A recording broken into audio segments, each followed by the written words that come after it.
महाभारत के युद्ध में जब श्री कृष्ण ने हनुमान जी के क्रोध को किया शांत।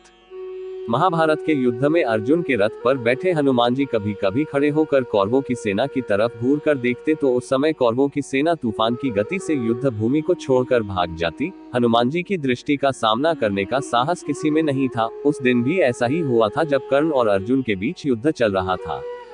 कर्ण अर्जुन पर अत्यंत भयंकर बाणों की वर्षा किए जा रहा था। उनके बाणों की वर्षा से श्री कृष्ण को भी बाण लगते गए, अतः उनके बाण से श्री कृष्ण का कवच कटकर गिर पड़ा और उनके सुकुमार अंग पर बाण लगने लगे।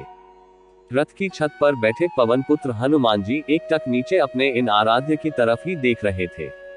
श्री कृष्ण कवचहीन हो गए थे। उनके श्री अंग पर कर्ण निरंतर बाण मारता ही जा रहा था। हनुमान जी से यह सहन नहीं हुआ। अकस्मात वे उग्रतर गर्जना करके दोनों हाथ उठाकर कर्ण को मार देने के लिए उठ खड़े हुए। हनुमान जी की भयंकर गर्जना से ऐसा लगा मानो ब्रह्मांड फट गया हो। कौरव सेना तो पहले ही भाग चुकी थी, अब पांडव पक्ष की सेना भी उनकी गर्जना के भय से भागने लगी। हनुमान जी का क्रोध देखकर कर्ण के हाथ से धनुष छूटकर गिर गया। भगवान श्री कृष्ण ने तत्काल उठकर अपना दक्षिण हस्त उठाया और हनुमान जी को स्पर्श करके सावधान किया, रुको, तुम्हारे क्रोध करने का समय नहीं है।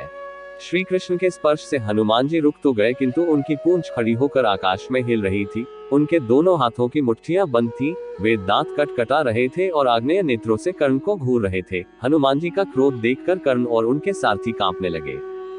हनुमान जी का क्रोध शांत न होते देखकर श्री कृष्ण ने कड़े स्वर में कहा, हनुमान, मेरी ओर देखो। अगर तुम इस प्रकार कर्ण की ओर कुछ क्षण और देखोगे तो कर्ण तुम्हारी दृष्टि से ही मर जाएगा। यह त्रेतायुग नहीं है। तुम्हारे पराक्रम को तो दूर, तुम्हारे तेज को भी कोई यहाँ सह नहीं सकता।